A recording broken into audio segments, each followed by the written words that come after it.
దక్షిణాయన వర్షరతో శ్రావణమాస కృష్ణపక్ష చతుర్థి రేవతి నక్షత్రం శుక్రవారం అమృత సిద్ధి యోగం. ఈరోజు అమృత సిద్ధి యోగంలో మనం ఏ పని చేసినా అది సిద్ధిస్తుంది అని అర్థం. చాలామంది లక్ష్మీదేవిని విశేషంగా పూజించడం, వృక్ష పూజ ఇటువంటివి ఆచరించే ఉంటారు.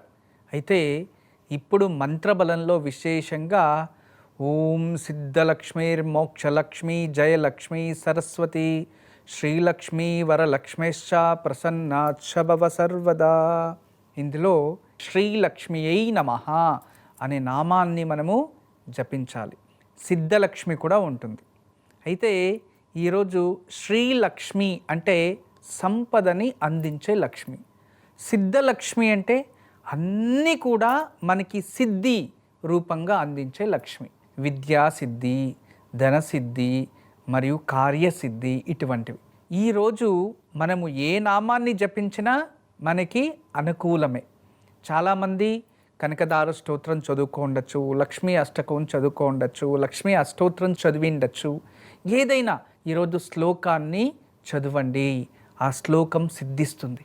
ఈరోజు మనము ఓం శ్రీ లక్ష్మియై నమః అనే నామాన్ని జపించి పరిపూర్ణమైన లక్ష్మీ అనుగ్రహం పొందుదాం. ఓం శ్రీ లక్ష్మియై నమః, ఓం శ్రీ లక్ష్మియై నమః, ఓం శ్రీ లక్ష్మియై నమః. ఈరోజు మంత్రబలంలో అందరూ కూడా లక్ష్మీ నామ మంత్రాన్ని జపించండి. శ్రావణ మాసం, శ్రావణ శుక్రవారం, సిద్ధి యోగం. ఈరోజు లక్ష్మీనామం మీకు అదృష్టాన్ని అందిస్తుంది. ఇక ఈరోజు మంచి మాట. మన జీవితంలో ఎవరైనా మనకి అపమానం చేస్తే, ద్రోహం చేస్తే, ఏదైనా నిందిస్తే మీరు వాటిని గురించి ఆలోచించడం మానేసి మంచిది కానీ అని ఒక నమస్కారం పెట్టి వదిలేయండి. ఎప్పుడైతే మీరు మంచిది జరగని అని మీ మనసులో తెలుసుకొని వాళ్ళని క్షమించేసి నమస్కారం పెట్టి వదిలేస్తే, వాళ్ళు ఏదైతే అపమానాలు చేశారో, ఏదైతే మీ విరుద్ధంగా జరిపి ఉంటారో అది మీకు మంచిదిగా మారిపోతుంది.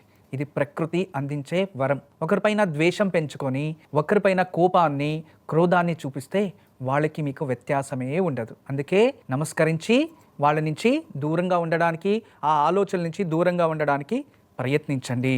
మరొకటి, ప్రపంచంలో మీరందరూ తెలుసుకోవాల్సినది ఒకటే, జీవితంలో ఎప్పుడు కూడా మనం ఏదైనా కష్టపడితేనే ప్రాప్తిస్తుంది అనేది తెలుసుకోవాలి. ఈ ఒక ప్రకృతిలో జనాల్లో చుట్టుపక్కల ఉన్నవారు జనాల గురించి ఈ పాము కాటు వేస్తే ఆ ఒక విషానికైనా విరుగుడు వెదకచ్చంట. కానీ కళ్ళు అసూయ దృష్టి ఉంటుంది కదా, వాటికి విరుగుడు ఉండదు. ఎందుకంటే మీరు ఏం చేసినా వాళ్ళు అసూయంతో చూస్తూనే ఉంటారు. దాని గురించి అసూయంతో వాళ్ళు కష్టపడుతూ మనల్ని ఇబ్బంది పెట్టడానికి ప్రయత్నిస్తూనే ఉంటారు. అందుకే అటువంటి వ్యక్తుల నుంచి దూరంగా ఉండడం చాలా మంచిది. చాణక్యుల వారు ఒక గొప్ప మాట చెప్తారు, తాళి కట్టగానే అనుబంధం ఏర్పడదు. ఎప్పుడు కూడా మనసు అర్థం చేసుకుంటేనే అనుబంధం అనేది ఏర్పడుతుంది. ఆ అనుబంధం గొప్పగా ఉంటుంది, ప్రేమతో ఉంటుంది, జాగ్రత్తగానే ఉంటుంది.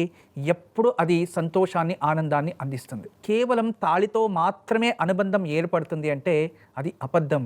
అది చాలా రోజులు నిలబడవు అని. ప్రకృతిలో ఇప్పుడు జరుగుతున్న సన్నివేశాలు ఇవన్నీ మనం చూస్తే ఎంతోమంది వివాహం చేసుకొని 15 రోజులకే, వారంకే, 6 నెలలకే, సంవత్సరంలోనే ఎందుకు విడిపోతున్నారు అంటే మాంగళ్యం కట్టాము, మనకి భర్త భార్య అనుకుంటున్నారే కానీ వీళ్ళు మనం ఒక అనుబంధం ఏర్పరచుకోవాలి అని ఎవ్వరు వివాహం చేసుకుంటారు. ఎవరైతే అనుబంధాన్ని ఏర్పరచుకోవాలని, మనసులు కలవాలని ఆ ఒక భావంతో పెళ్లి చేసుకుంటే వాళ్ళు ఖచ్చితంగా సంతోషంగా ఉండగలరు. ఈ మాటలో చాలా అంతరార్థం ఉంది.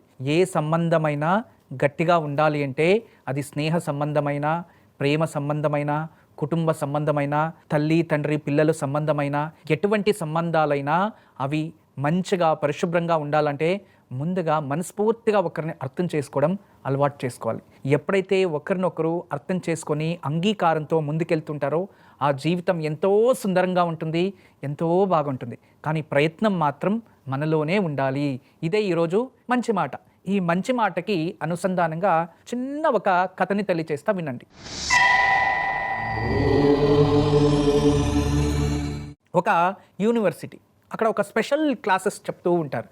జీవితంలో ఎప్పుడైనా ఏదైనా సమస్యలు వస్తే దాని నుంచి బయటపడేది ఎలా అనే దాన్నే ఆ కోర్సులో తెలియచేస్తారు. ఈ కోర్సులో ఎవరైనా జాయిన్ అయితే వాళ్ళకి ఎగ్జామ్ పెడతారు. ఆ ఎగ్జామ్ పెట్టి ఎలా సమస్యలను ఎదిరించాలి అలాంటివన్నీ నేర్చుకుంటారు.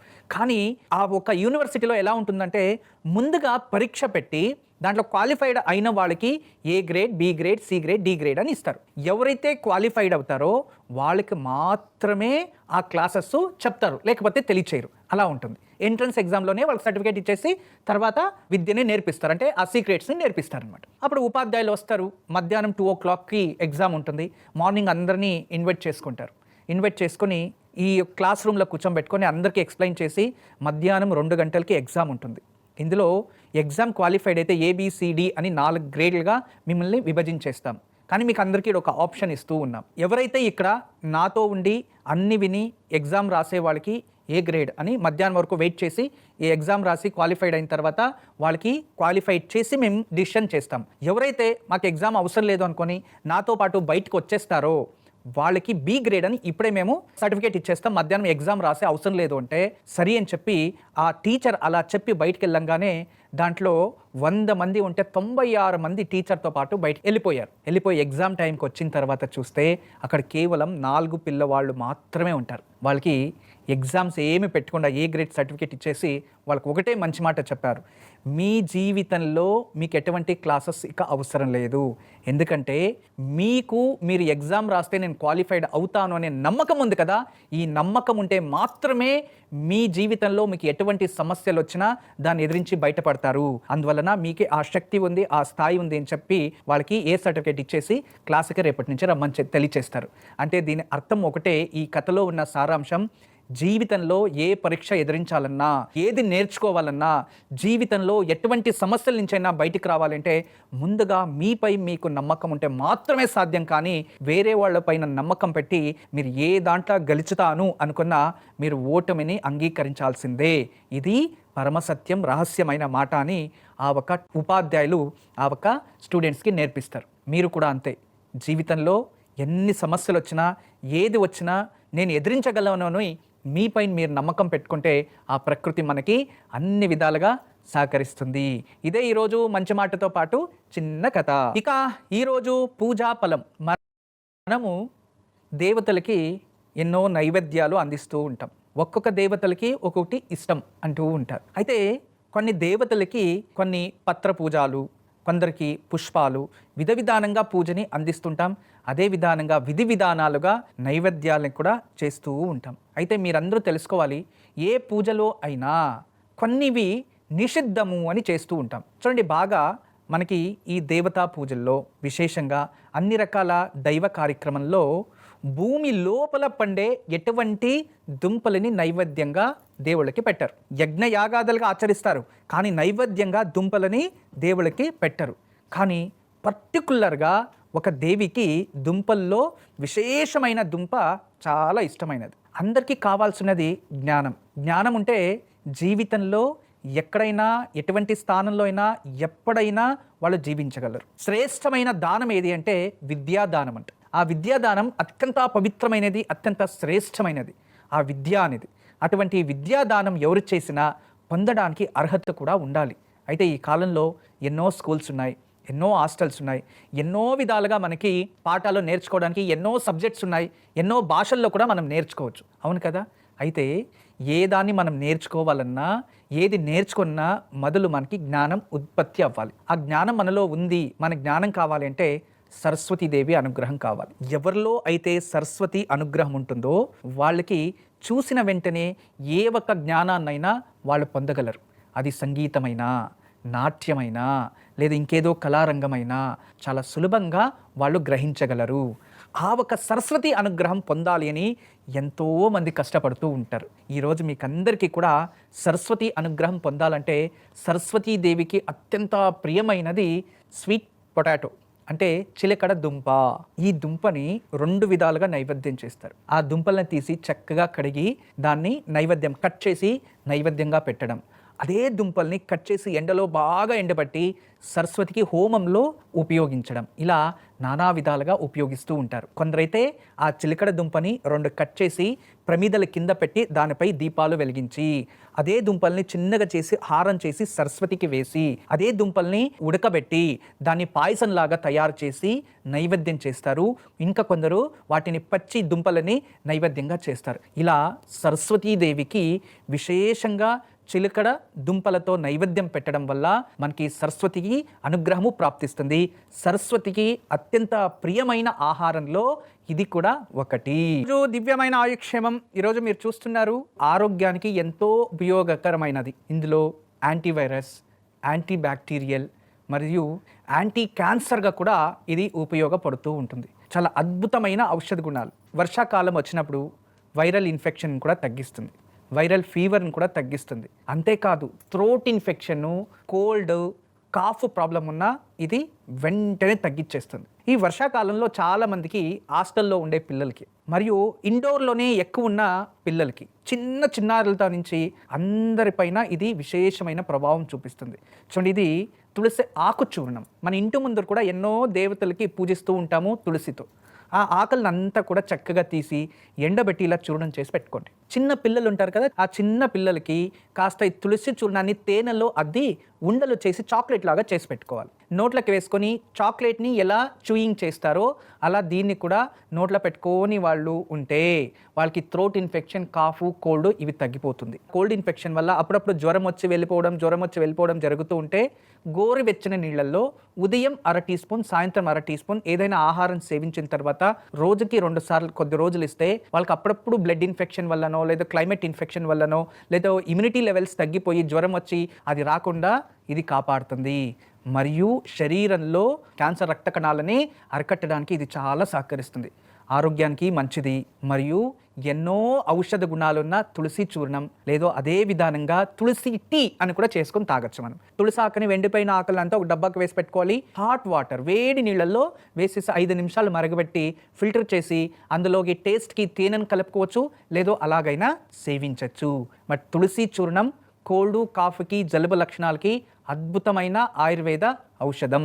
రేపు శనివారం, పైగా అశ్విని నక్షత్రం, అశ్విని దేవతల అనుగ్రహం కూడా ఉంటుంది. రేపు ఉదయం లోపు అరటినారతో తయారించే వత్తులు అవి లభిస్తే ఆ అరటి వత్తులతో మన చుట్టుపక్కన మనం పొలంలోనో లేదా ఎక్కడైనా అరటి చెట్టు ఉంటే దాని మొదల్లో దీపం వెలిగిస్తే దీర్ఘకాలిక వ్యాధుల నుంచి బయటపడతారు. ఒకటి రేపు ఉదయాన్నే ఆచరించాలి. లేదో ఆ అరటి వత్తులు మనకి లభిస్తే అదే అరటి వత్తుల్ని ఇంట్లో పరమేశ్వరుడి ముందు కానీ విష్ణు దేవతల ముందు కానీ నెయ్యి పోసి లేదా కొబ్బరి నూనెతో కలిపి దీపాలు వెలిగించి మృత్యుంజయ మంత్రాన్ని జపిస్తే, లేదా మృత్యుంజయ అష్టకము అని ఒకటి వస్తుంది, అది జపించిన, శివ స్తోత్రము అని వస్తుంది, అది పఠించిన మనకి ఏదైనా అపమృత్యు, గండాంతరాలు లేదా ఏదైనా హాస్పిటల్స్లో చాలా భీకరంగా మనం ఏదైనా అనారోగ్యంగా ఉంటే వెంటనే దానికి చికిత్స కానీ దాని నుంచి బయటపడడానికి అనుకూలం లభిస్తుంది.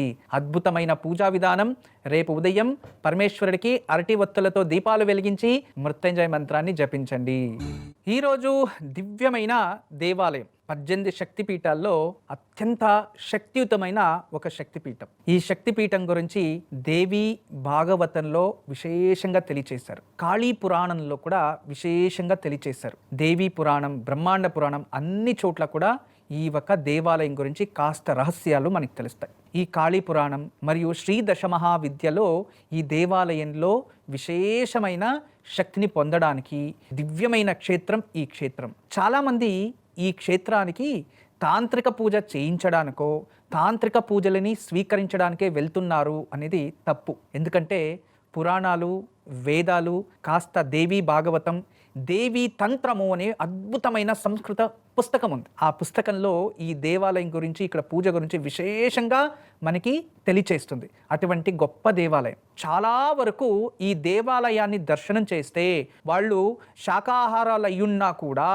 ఆ ఒక రాజసిక ఆహారాన్ని సేవించాలనో, అమ్మవారికి రాజసిక ఆహారం నైవేద్యం పెడితే అది తినాలనో అని చాలా అపప్రచారం చేసేశారు. ఎక్కడ కూడా ఏదైనా అమ్మవారికి శాకాహారం కాకుండా రాజసిక ఆహారాన్ని అమ్మవారికి అందించిన తర్వాత దాన్ని తినాలి అని ఎక్కడా లేదు. దయచేసి అర్థం చేసుకోండి. ఎప్పుడు కూడా ప్రకృతికి మనం ఏదైనా సమర్పించుకుంటే దాన్ని ప్రసాదంగా స్వీకరించడానికి ఎవ్వరికీ అర్హులు కాదు. కానీ పూర్వంలో ఏం చేసేవారంటే ఏదైనా అమ్మవారు దేవీ దేవతల్లో జాత్రల్లో ఏదైనా రాజసిక ఆహారాన్ని అమ్మవారికి అందించిన తర్వాత అది వ్యర్థం కాకుండా నలుగురికి భోజనాలు పెట్టడం మంచిది అని దాన్ని అక్కడే ఉండి భోజనాలుగా పెట్టేవారు.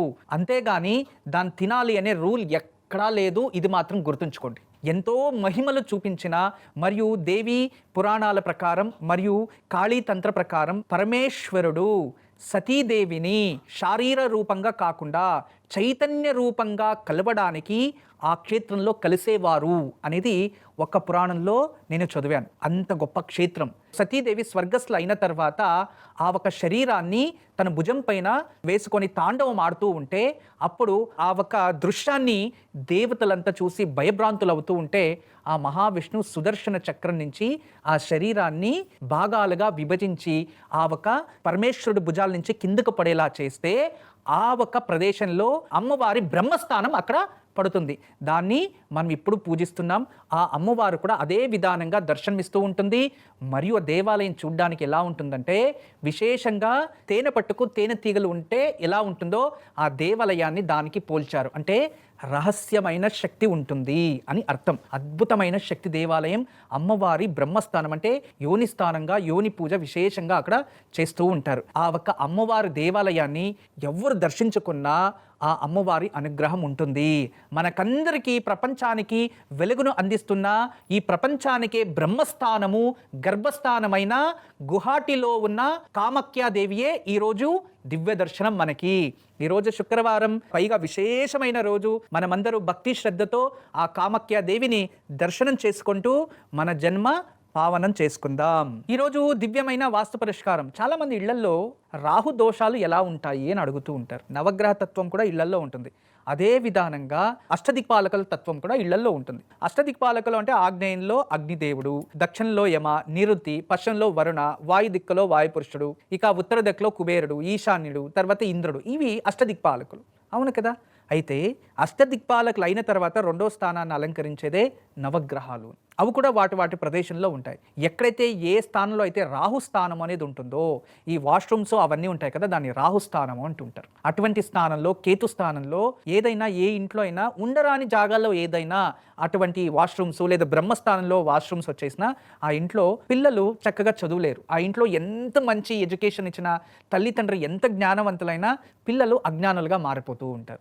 కానీ అక్కడ ఏ ప్రాబ్లం ఉందో ఎవరు కనుక్కోలేరు. ఇలా మీ పిల్లలు ఏదైనా చెడు మార్గాన్ని ఎన్నుకుంటున్నారు, లేదో తెలియకుండా వాళ్ళు కోపము క్రోధం పెంచుకొనేస్తున్నారు, ఇల్లు వదిలి ఇంటి బయటే ఉండాలని ఇష్టపడుతున్నారు అని ఇలాంటివి ఏదైనా మీకు తెలిస్తే వెంటనే వాళ్ళ రూమ్లో ఒక శ్రీవాస్తు యంత్రాన్ని తగిలించండి. ఆ ఇంట్లో కూడా ఒక శ్రీవాస్తు యంత్రాన్ని పెట్టండి. దీనివల్ల ఖచ్చితంగా వాస్తులో ఏదైనా డిఫెక్ట్ ఉంటుంటే చేంజ్ అవుతుంది మరియు మీ పిల్లల్లో కూడా చాలా మార్పు వస్తుంది. ఈరోజు దివ్యమైన యోగక్షేమం. ఈరోజు సాయంత్రం రేవతి నక్షత్రం, బుధాధిపతి చంద్రుడు మీనరాశిలో ఉంటాడు. శుక్రవారం కలిసి వచ్చింది. ఎవరైతే లక్ష్మీనారాయణ, లక్ష్మీ వెంకటేశ్వర ఇలా భార్యాభర్త సమేతంగా ఉన్న విష్ణు దేవతల ముందు బెల్లంపై నెయ్యి దీపం వెలిగించి ఆ దీపం కొండెక్కే లోపు లక్ష్మీనారాయణ హృదయ స్తోత్రాన్ని పారాయణం చేసుకోవాలి.